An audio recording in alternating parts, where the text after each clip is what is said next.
have stood and held to our culture, to our tradition.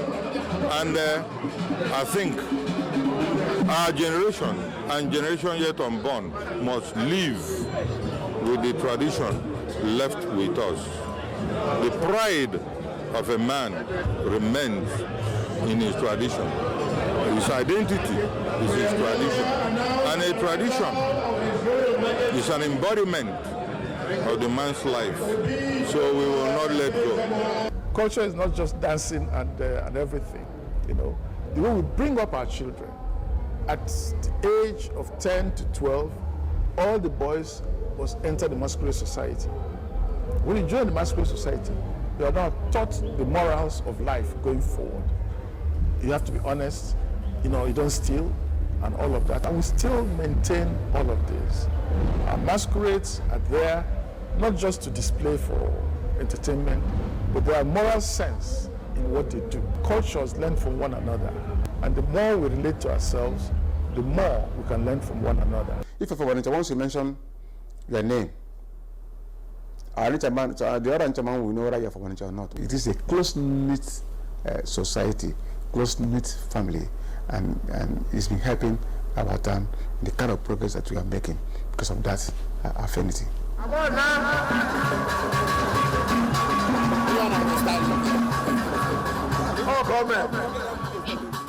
The celebration continues as the Ndiche dance according to seniority to the tune of the sacred royal music along the palace ground.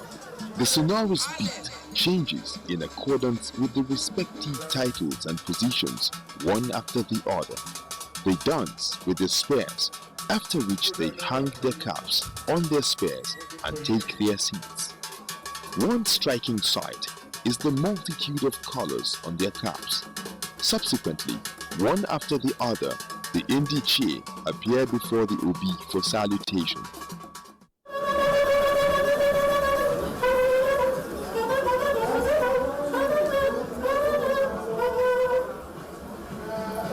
The caps you're seeing there, first of all, are ceremonial caps. Hanging on poles, those things are not poles, they are like the spears. All the red cap chiefs you see there are warriors, and they protect a particular section of the town in case of war and attack. You have the generals, you have the 2 ICs, then you have the foot soldiers. Then the caps you see there is once in a year coming for this Ofala festival. And the next time you can see the cap out is during the funeral of one of these red cap chiefs. The first son where he's celebrating his father. They are not actually mourned, they are celebrated.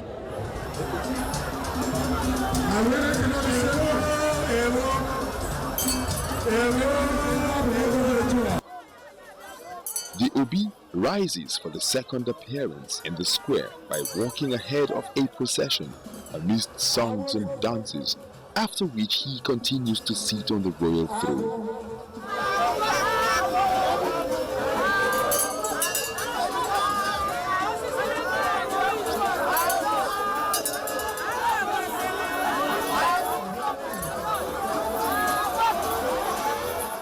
Women play an important role in the administration of the social life in Onitsha. They are responsible for keeping the home. The average Onitsha woman is very dynamic. A lot of them are educated. You will see people who are in their 90s, who have been teachers, and have also trained their children to become people of repute in the society. And as in the past, you will hear women being called ne doctor, ne lawyer, all those kind of things. So another peculiar thing about the women in terms of their dynamism is how they have tried to keep their homes. The average Onitsha woman is a very good cook. If you give her any small thing, she makes extremely delicious food. And they are known for that in Igbo land. And they are neat.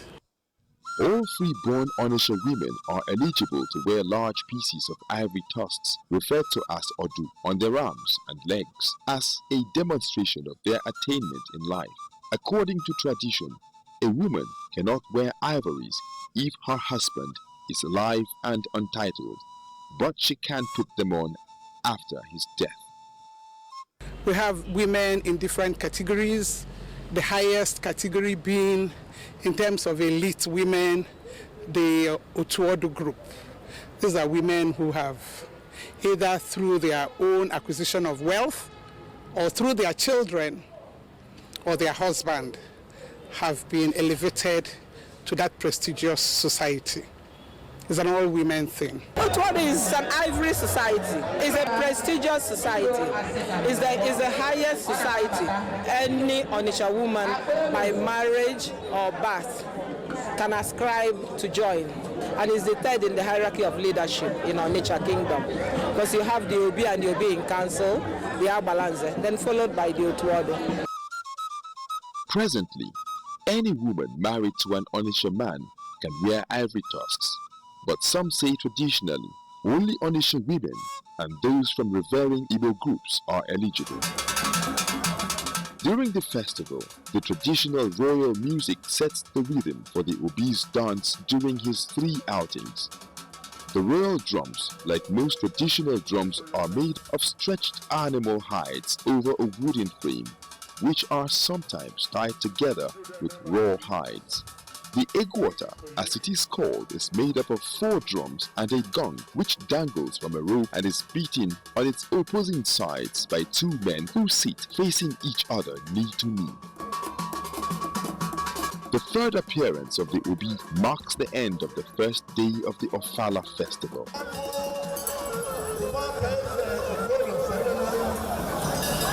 It's always a very big deal at Onitsha because of their cultural living. We're very happy that they stick to the culture of the people. It's part of the Igbo land that we look up to in terms of history, in terms of preservation of cultural elements of our society.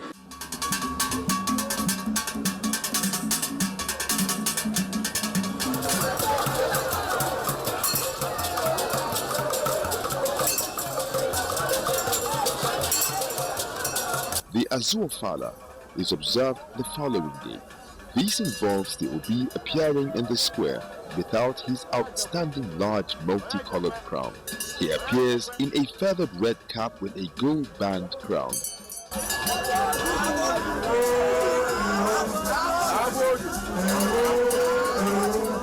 Like the previous day, the Obi appears 3 times to the chair of the crowd.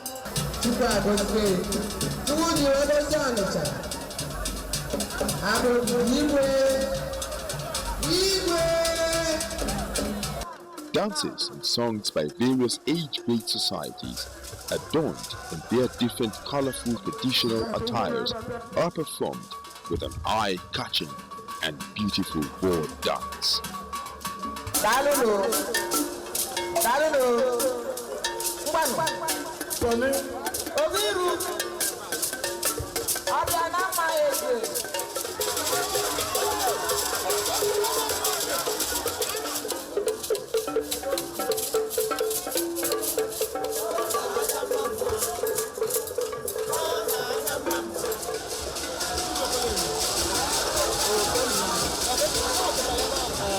You are principally identified by your age grade.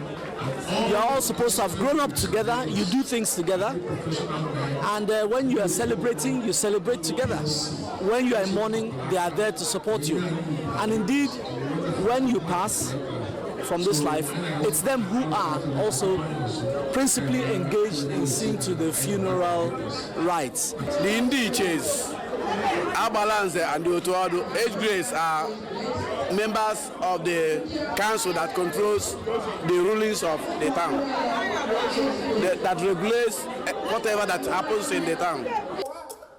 On this occasion, all age-grade societies stage a competition in a colorful dancing procession, displaying and demonstrating the peculiarity of their music, which in reality manifests the high cultural heritage of the Onitsha people.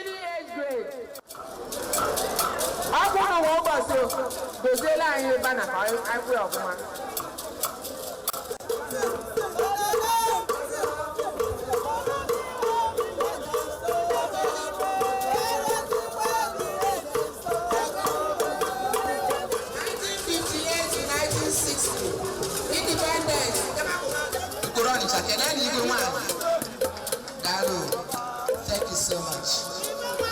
This is one of the most colorful, most cultural, traditional events east of the Niger. If we work together, respect one another, the fact that we comprise different languages, we comprise different ethnic origins, should be a force for good and a strength, a force for strength, rather than we fighting ourselves. Ife Jiabonicha Erika, Ife Jiabonicha Erika no, Ife Jiabonicha Erika o.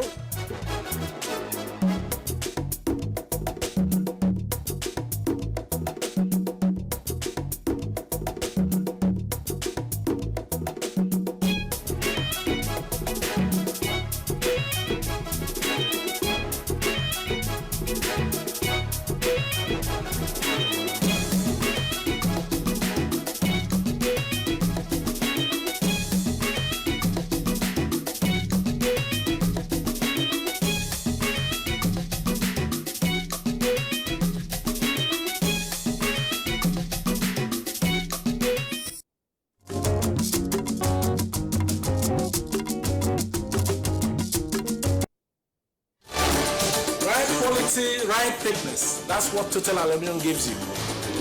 No matter the size of your project, Total Aluminium gives you the specifications that suit your needs. From long-span aluminium roof and cladding sheets, step tiles, stone chip coated and Metcopo roof tiles, all these are working for one purpose. And with the newly acquired technology, Total Aluminium ensures your structure gets the roofing that would stand the test of time. Come rain, come shine.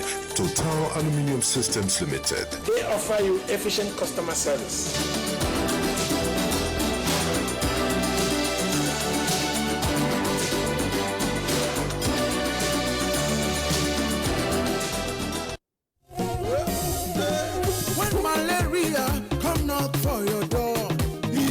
Face to face, no grief for ammo. Well, yeah, fast with public term. He get a term in time plus to make a trim. Pop, public term, pop. Oral suspension for children, tablet for adults. Or you make you work out for malaria. They make you younger with public term. Public term get Artemether plus lumefantrine to help you work out from malaria side. Public term they available for pharmacies near you. Public term get NAFDAC approval. The number now P40202. Public term, now product of Publix Pharmaceuticals Nigeria Limited, part of Publix Healthcare UK Limited. Publix Pharmaceuticals Nigeria Limited. Good health for your domot. If symptoms persist after 3 days.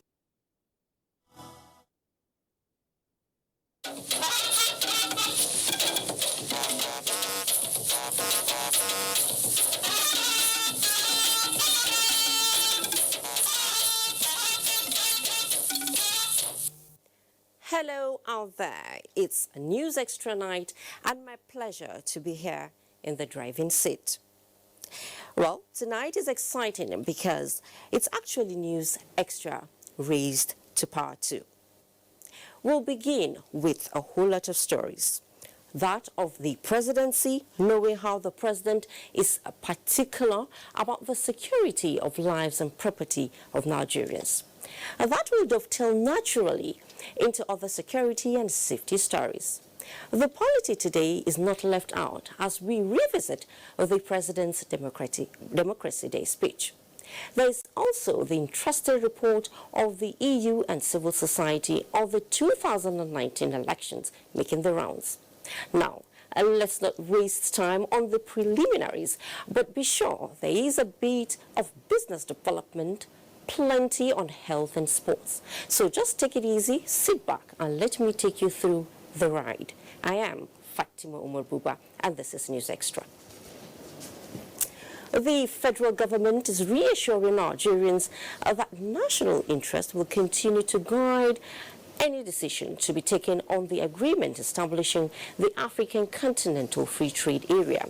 President Muhammadu Buhari gave the assurance while receiving in audience the National Council of Manufacturers Association of Nigeria on a courtesy visit. State House correspondent Adamu Sambu has the details.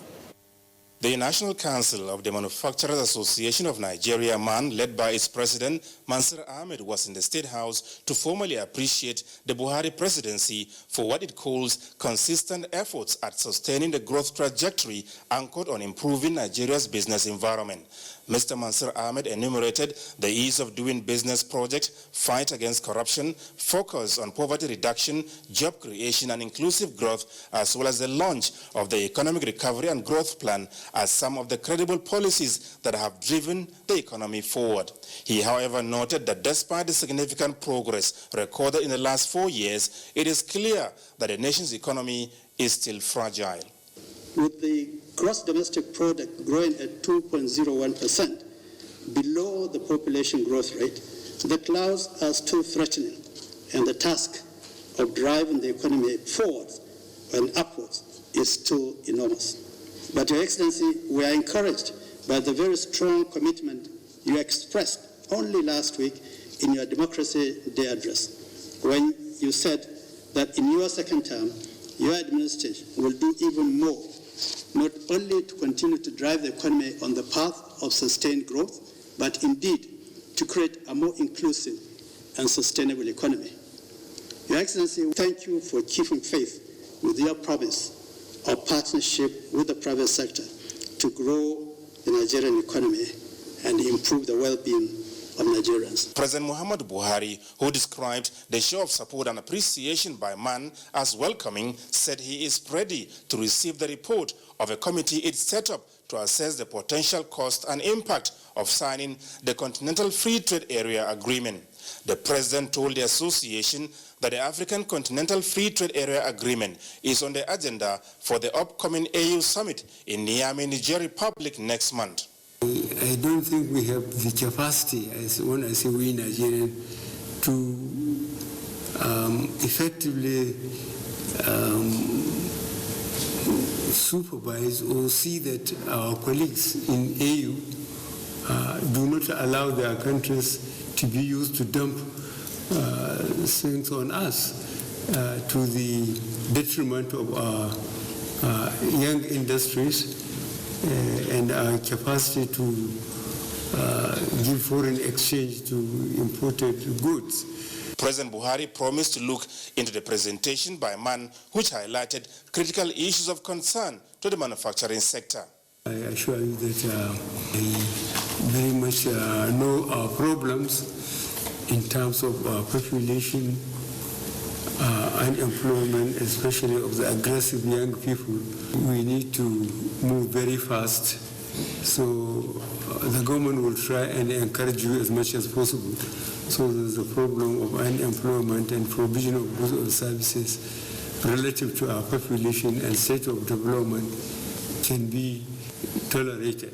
President Muhammadu Buhari is assuring the nation's manufacturers that the challenges associated with, amongst others, the Export Expansion Grant, the 2019 fiscal policy measures, the recent increase in NAFDAC charges, as well as the Industrial Development Amendment Act 2019, will be carefully analyzed and conscientiously addressed. From the State House, Adamu Sambu, NTA News. Staying with the State House, President Muhammadu Buhari is tasking traditional rulers in Kogi State to sustain their collaboration and cooperation with relevant authorities towards preserving the existing peace enterprise in the confluent state. This was while granting audience to the State Council of Traditional Rulers, led by the Ata of Igala, Dr. Michael Ame, on a courtesy visit. Here again is Adamu Sambo with the details. Accompanied to the State House by Governor Yahya Bello, members of the Kogi State Council of Traditional Rulers are here to formally congratulate President Muhammadu Buhari for having his mandate revalidated by Nigerians overwhelmingly. This, they say, is in the best interest of the country as the Change Nigeria enterprise can be consolidated through the promising Next Level agenda for national stability and prosperity. The Atao of Igala, however, made a strong representation for, amongst others, the fixing of critical federal roads, power projects, and prioritization of the Ajakuta Steel Complex resuscitation drive. The potentials of the steel can fix unemployment issues in Kogi State and Nigeria at large through direct and indirect employment and transform the industrial hub of Nigeria. While inviting the president to help inaugurate the various people-centered projects executed by the state government, the Kogi monarchs used the opportunity to earnestly ask for the return of Yaya Bello to power in the forthcoming November governorship election.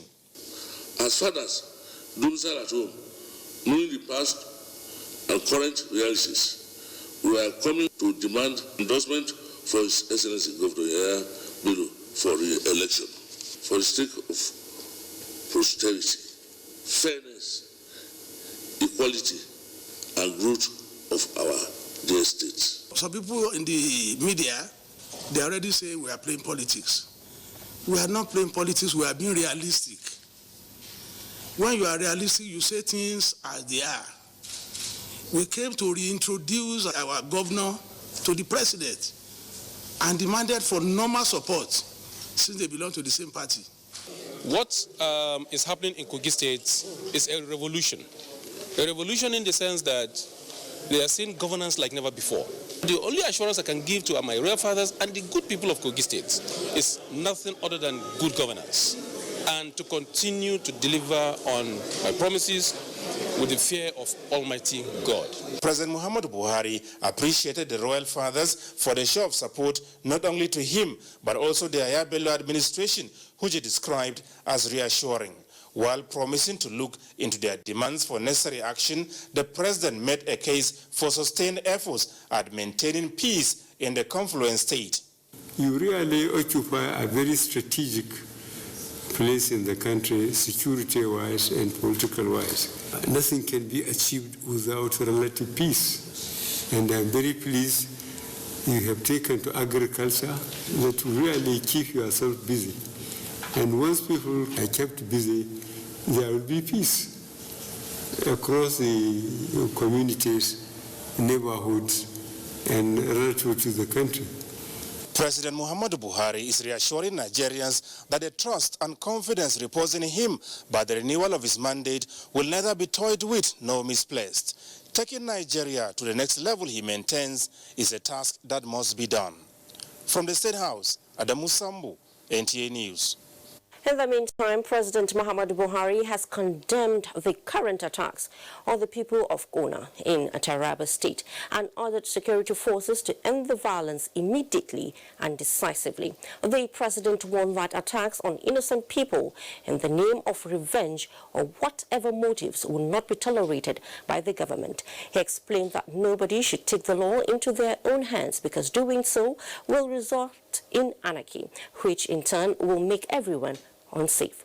President Buhari added that in a cycle of violence characterized by revenge and counter-revenge, there are no winners. The president warned that a situation where community leaders abandon their responsibilities and allow thugs to set the agenda is dangerous for peace and security in the country. He criticized leaders that publicly preach the virtues of peace but privately promote hate and intolerance, which ultimately culminate in violent destructions of lives and property.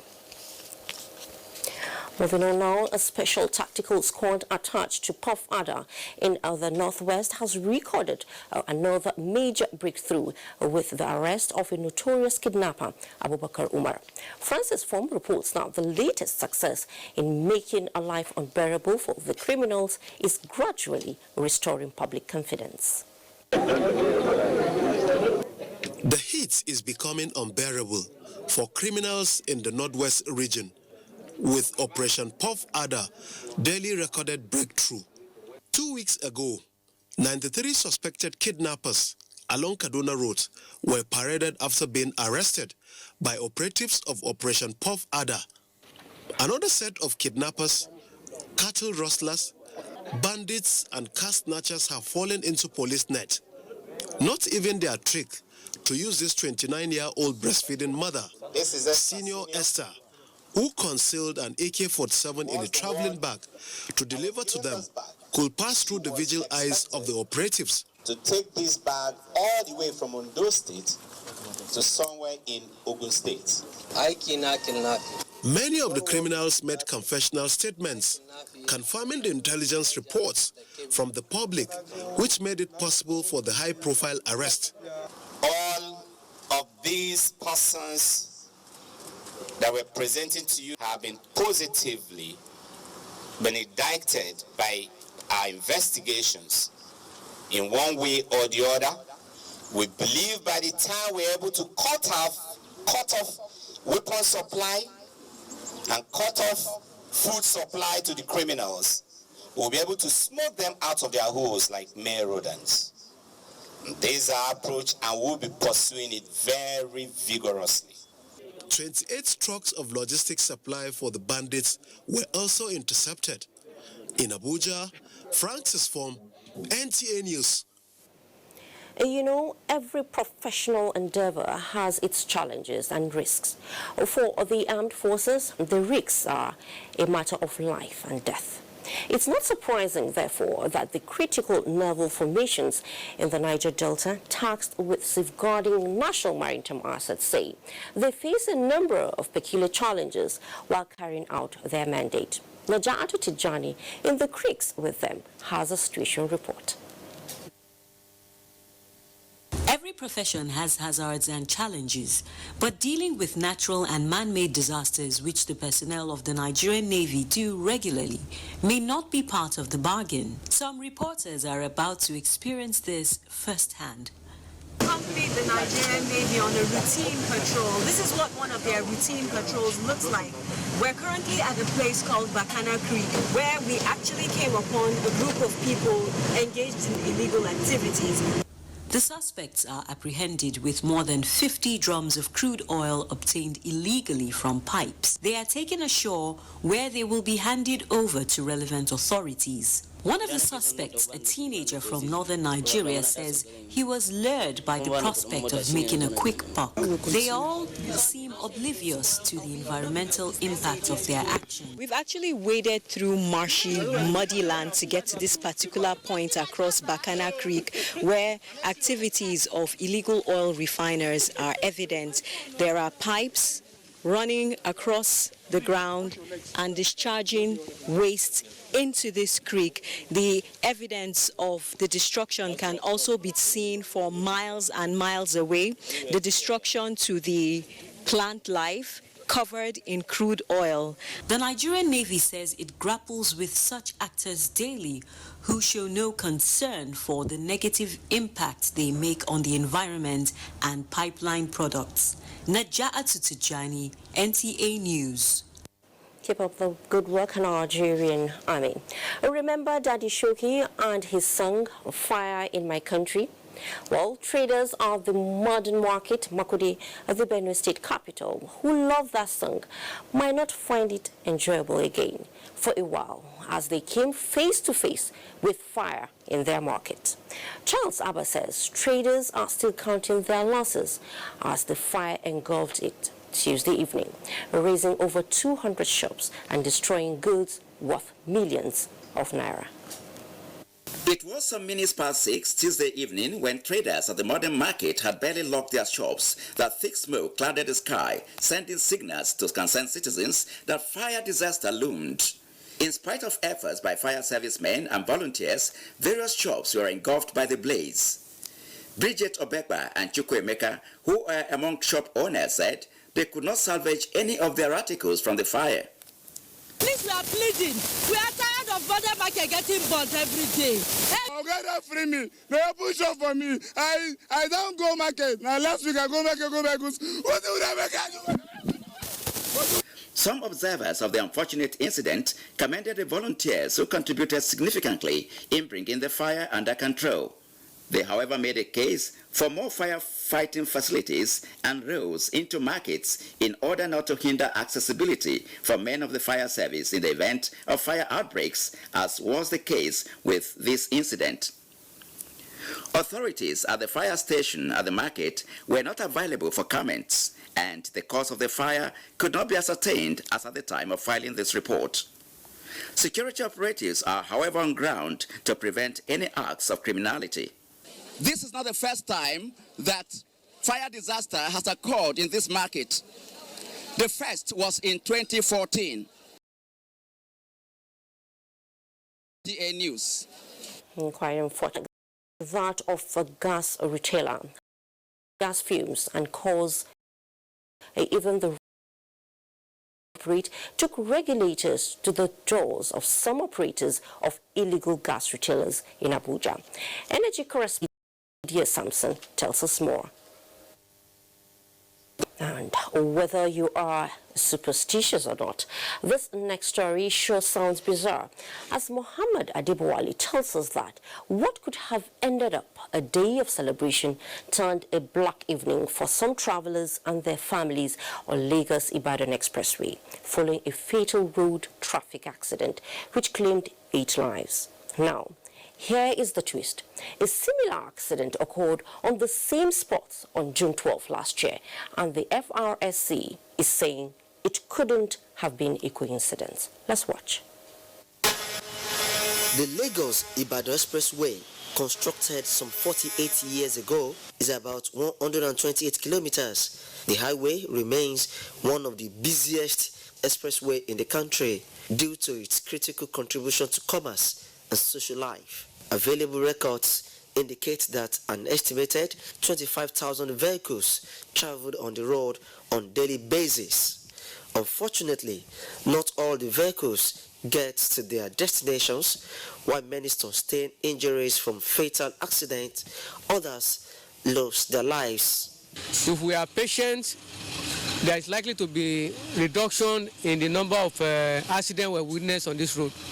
The ongoing road construction and diversion too is causing, because a lot of people are not really familiar with what is happening here. When you are supposed to slow down, you keep on racing. Where you are supposed to race, you keep on slowing down. So the challenge of psychological problems is getting on the high side in Nigeria. A lot of people are understanding and they are thinking about the economic challenges they have. So concentration on driving most of the time is not 100%. What, however, remains a mystery is the multiple accident which claimed 8 lives and many others injured on June 12, the first day Nigeria commemorated Democracy Day. This is where 8 people lost their lives in a ghastly motor accident on June 12, 2018. Exactly 1 year after June 12 this year, 8 people again lost their lives in another accident at this same spot, but on the other side of the expressway. While the country was celebrating a political development in history, could it have been a coincidence that the same number of people lost their lives right opposite the very spot where a similar accident occurred exactly a year ago? The corridor itself is very heavy. We do 25,000 vehicles every day on that corridor. Then secondly, the corridor is undergoing rehabilitation. Because of the reconstruction of the road, most of the vehicles that hitherto did not know that there are diversions. They just run into those diversions, and before you know what happens, they will have caused a crash. So these are the 2 major issues that are causing the crashes.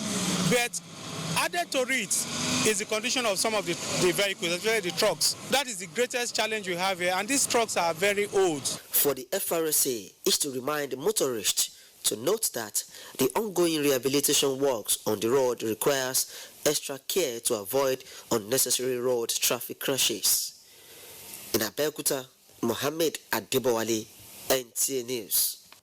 In the meantime, the Federal Roads Maintenance Agency, FEMA, has flagged off the rehabilitation of a section of Lagos-Badagry Expressway following the approval of funds by the Federal Executive Council. Dr. Ogunyemi reports that this is part of a 3-phase effort by government to provide succor to residents and businesses on the busy ECOWAS corridor. Presentations by road users was what greeted our camera as we arrived at the location.